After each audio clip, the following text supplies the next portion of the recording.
Hello, my friends.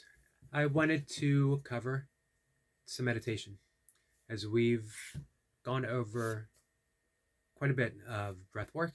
We've introduced practices, um, made a video for a short, under 5 minute yoga asana routine.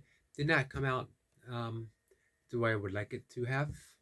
So I'm not going to post that, but we're going to do another one tomorrow and hopefully we'll have it. Um, the end result of yoga is arriving to a accepting state of mind. Don't want to say a peaceful state of mind because that creates the illusion that we are always at peace. Maybe that'll happen. It hasn't happened for me, and I've been doing this for a long time. But what happens is that you are accepting of the situation you find yourself in, even if it seems that you are not in a particularly peaceful state of mind. Does that make sense? You don't have to be in a peaceful state of mind. You just need to accept the fact this is what's occurring right now. And in that acceptance itself, we find a certain and very stable, calming sense of peace. So it's not a peaceful state of mind because peacefulness is not a state of mind, it is the mind. So we're coming to terms with the Patanjali calls it the vacillating mind, the mind that's always in motion. So it's like you're trying to balance something and you're shifting this way, and then you come into the middle, but then something shifts again. Never completely balanced. There's always that shifting and shifting. That's life. There's moments where it feels like we're perfectly balanced, and then it tips over to a little bit. We're looking for the equilibrium. We're looking for the stillness of the mind that is unmoving. And we get there through the practice of breath work. We get there through the easy practice of asanas. And we arrive there through meditation. So we're going to cover some of the basics for meditation. What I teach mainly is what I'm certified at is a primordial sound meditation instructor. Primordial sound meditation is a ancient Vedic yogic meditation method. It's from India. It is of the same source as transcendental meditation. Different mantras, how the mantra is derived is different, but the practice is much the same. We have a mantra. What I'm going to give you guys is what's called a universal mantra. It can be used across the board. It is different than your own primordial sound mantra, your personal one, which corresponds to the moment you were born, as close as we can get. If you don't know, if you have an approximate time, and if you don't know, we can figure it out. The day you were born, where you were born, city, country, state, city. And then we have that primordial sound mantra. There's 108 of them. And it is based upon Vedic mathematics and astrology. These are the sounds, the original primordial sounds that the ancient rishis and yogis, yogic masters have heard. It's the sound of the unmanifest as we arrive into the manifest. And as we silently repeat the mantra, we allow ourselves to go back to the unmanifest. We go from spirit to body, from body back to spirit. So that's what the mantra do. Mantra means mind vehicle. We're not concentrating on the mantra. There's no effort involved. Our eyes are closed. We're in a straight back chair. And we think the mantra. There are 4 things that can happen when we meditate. We can be thinking the mantra at an easy pace. Doesn't have any special cadence. No rhythm to it, which is good. And very easy. Let the mantra carry us away. So we can be thinking the mantra. We could be having thoughts totally unrelated to meditation. In Tibetan Buddhism, it's called Shenpa, where we get hooked on a thought and it carries us away. Absolutely fine. It happens. It's going to happen. It's going to happen no matter how long that you meditate. Unless you become a master. Who knows? So you're thinking the mantra, and you have a thought.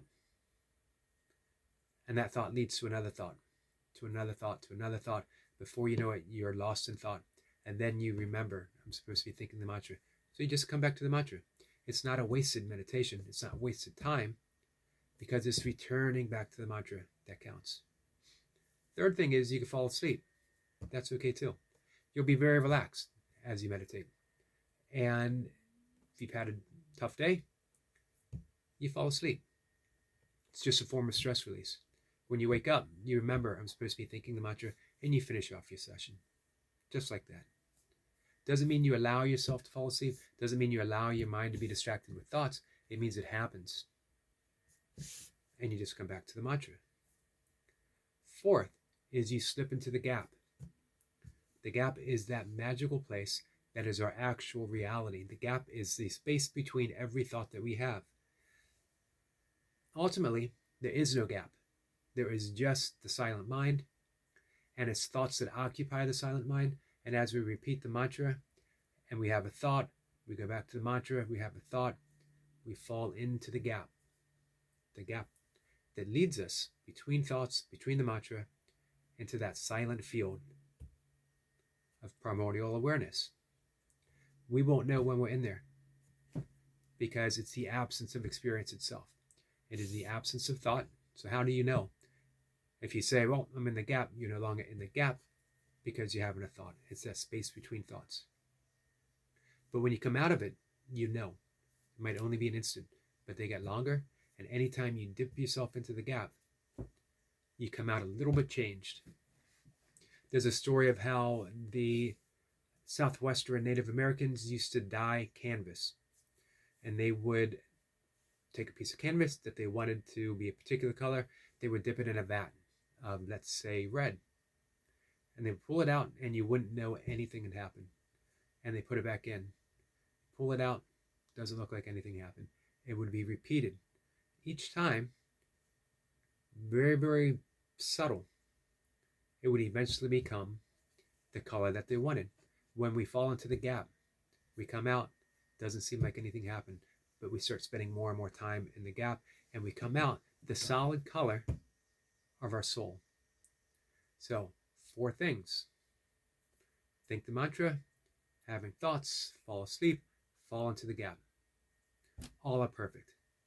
If you're having thoughts, it's stress, and you're releasing stress. It makes it a very successful meditation. So don't judge your meditation one way or the other. Don't judge it, I had too many thoughts. Don't judge it, man, I really fell deep into the gap. It felt like forever.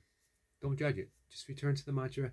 When your meditation is over, sit for a moment, a couple moments, a few breaths, open your eyes, go about your day. So as we meditate, we sit.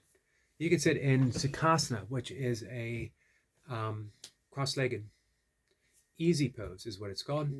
And you can sit there. Or you can sit in a straight back chair. Even lean back a little bit, your lower back's comfortable. Your hands are on your lap, or you can put them in a mudra, just like that. Or you can fold them like that in your lap. Shoulders relax, jaws relax. Eyes are closed.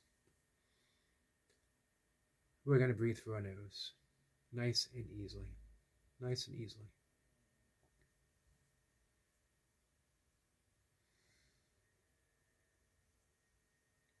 And when the breath feels nice and calm, we're going to introduce the mantra. The universal mantra that we're going to use is Aham. Aham. We just say it to ourselves. Let's say it out loud a few times. Aham. Feel that aham. Aham. You can even whisper it. Aham. It's the mantra that carries us within.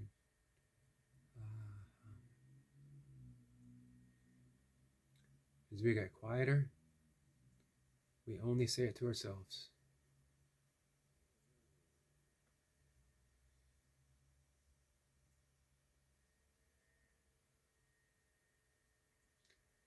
There's no cadence, there's no rhythm.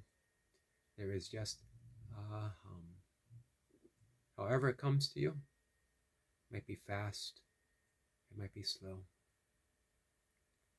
A hum is the primordial sound for I am, existence itself. We're touching base with pure existence.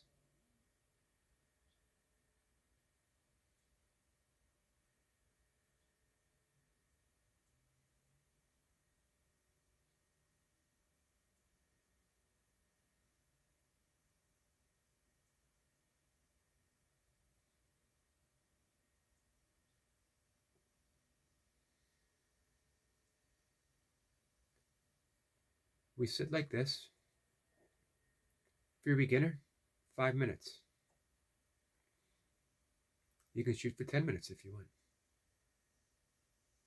If you are ambitious, if you want to dive deep into meditation, let's do 15 to 20 minutes, twice a day.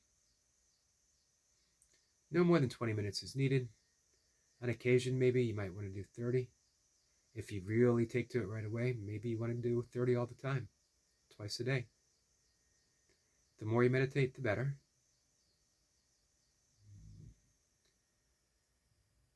You can use a timer if you want, or you can just look at your watch. You'll get this sense of where you should be.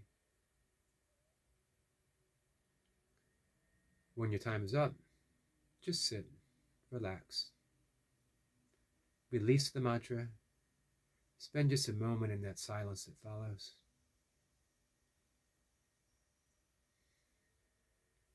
And open your eyes.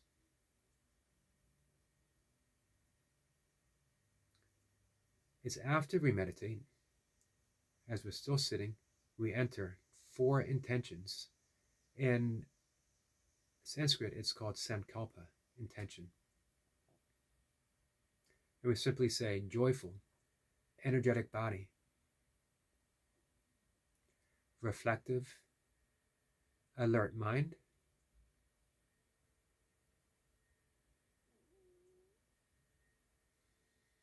allowing a little bit of space.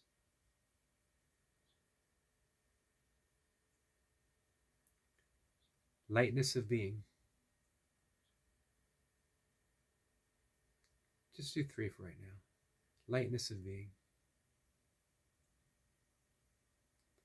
And then we open our eyes. We can offer a little prayer. Thank you. A namaste.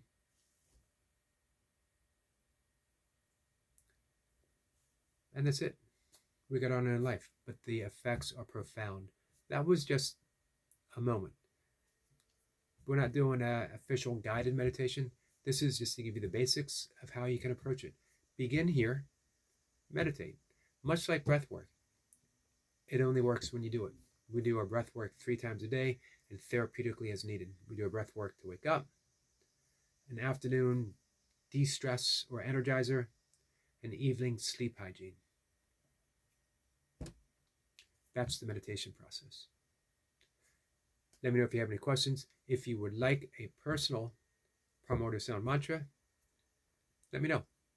I'll look it up and I will give you, we can do it by phone, we can do it if you're on Facebook Live, and we'll do a little initiation. That's it, guys. Namaste.